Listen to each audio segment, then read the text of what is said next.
bagaimana sih cara membuat website JavaScript itu atau website yang berbasiskan JavaScript itu lebih SEO friendly.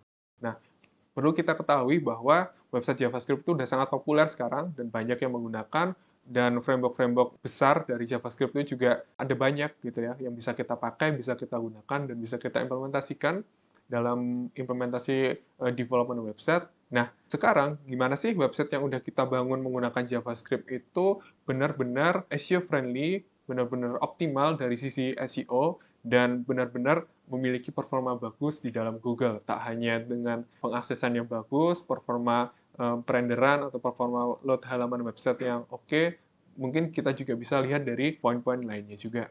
Oke, mungkin di sini kita ada beberapa pendekatan atau beberapa approach yang bisa kita lakukan atau kita implementasikan kepada website JavaScript kita dalam hal membuat website JavaScript ini bisa lebih SEO friendly.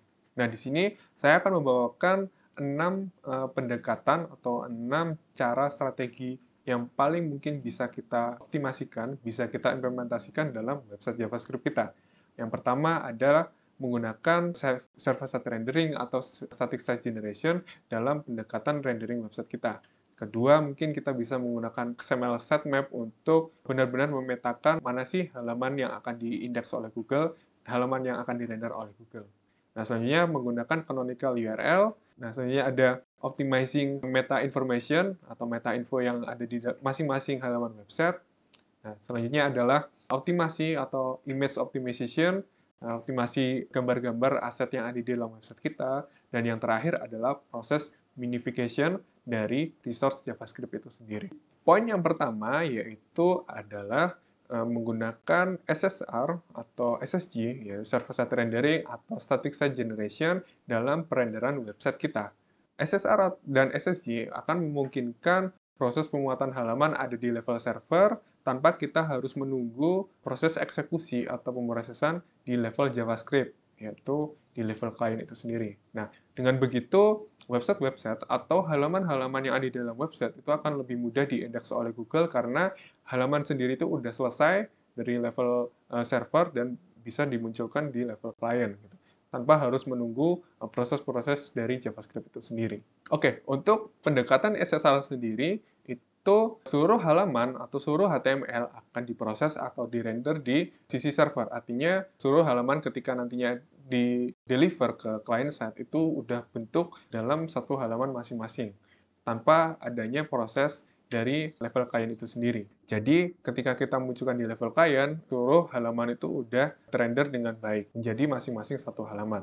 Proses loading atau pemuatan halaman sendiri itu merupakan salah satu poin yang krusial, salah satu poin yang paling penting sebenarnya dalam performa SEO, karena analoginya ketika kita memiliki website yang mudah diakses, memiliki halaman yang mudah diakses oleh user, artinya website tersebut, user tersebut tak perlu nunggu lama untuk melihat informasi atau menunggu konten. Dengan begitu, potensi untuk mendatangkan user yang lebih banyak itu akan lebih besar, karena user sendiri bisa mengakses dengan mudah dan potensi untuk kita menjadi di posisi teratas dalam Google itu menjadi lebih besar.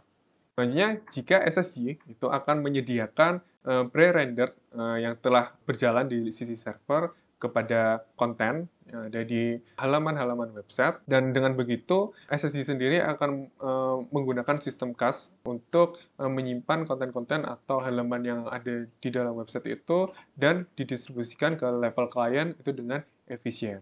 Nah, kedua pendekatan tersebut bisa kita rekomendasikan karena kedua pendekatan itu suruhnya lebih optimal jika di sisi SEO, artinya lebih SEO friendly, dan mungkin bisa diimplementasikan kepada website-website yang memang ditujukan untuk optimasi di level SEO. Oke, selanjutnya di poin yang kedua adalah penggunaan atau implementasi sitemap XML di dalam website kita. Sebenarnya tak hanya dengan website yang menggunakan JavaScript, tapi seluruh website kami rekomendasikan untuk menggunakan atau membuat sebuah sitemap XML. Tujuannya untuk apa? Tujuannya untuk memetakan mana sih halaman-halaman Google, mana sih halaman yang akan kita tampilkan dalam Google, XML sitemap sendiri itu bertujuan untuk memudahkan Google memetakan itu. Oke, kita harus memastikan bahwa sitemap XML itu udah di-render dan udah bisa diakses oleh Google di sisi server. Artinya, sitemap XML tidak bisa bergantung dengan JavaScript itu sendiri. Artinya, sitemap XML harus benar-benar bisa independen untuk bisa diakses oleh Google dan bisa dibaca oleh Google, dan nantinya sitemap itu akan menjadi acuan Google dalam mengindeks halaman-halaman yang ada di website kita.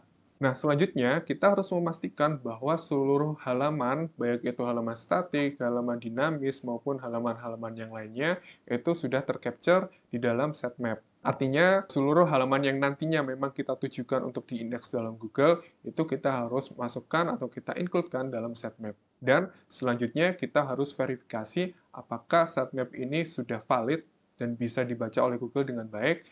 Sebagai contohnya, kita bisa melakukan verifikasi tersebut dalam tools yang disediakan oleh Google, yaitu Google Search Console.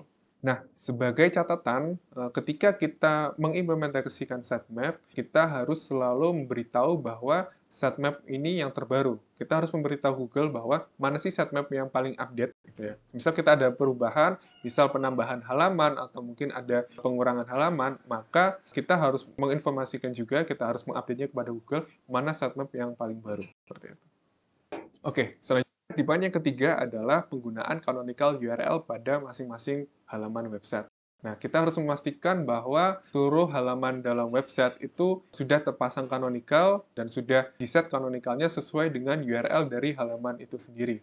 Nah, canonical URL sendiri itu bertujuan untuk mengetahui relasi-relasi dari berbagai macam versi URL yang ada di dalam website itu dan mencegah duplikasi konten yang ada di dalam website itu sendiri. Sudah saya tambahkan juga, salah satu contoh dari implementasi canonical, dan canonical itu sendiri akan ditaruh di head ya, di tag head dalam HTML, dan kita harus memastikan bahwa URL canonical itu sesuai dengan URL yang sedang aktif di halaman website itu.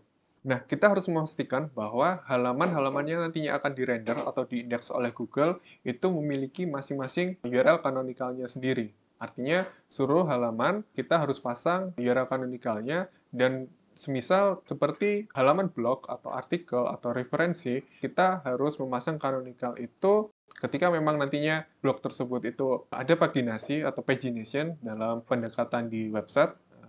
Ada banyak halaman ketika kita menampilkan indeks dari blog, maka URL canonical kita implementasikan merujuk atau reference kepada halaman utama dari blog itu atau dari artikel itu. Pastinya untuk canonical URL ini nanti sendiri diharapkan akan bertujuan untuk mencegah duplikasi konten dan meningkatkan performa SEO. Kita akan mengetahui halaman-halaman mana yang benar-benar nanti akan dirender atau diindeks oleh Google. Dan kita nanti akan memberikan petunjuk kepada Google mana sih konten yang benar-benar pada versi utama atau pada bentuk halaman utamanya, atau mana sih halaman yang nantinya akan mereferensikan ke halaman yang lainnya. Nah, selanjutnya di poin yang keempat adalah mengoptimalkan meta information yang ada di dalam website atau yang ada pada masing-masing halaman website. Meta information itu sendiri ada macam-macam. Yang pertama ada meta title atau page title, yang kedua ada meta description, dan yang ketiga ada meta robots, dan yang keempat ada meta untuk sosial media seperti Open Graph dan Twitter.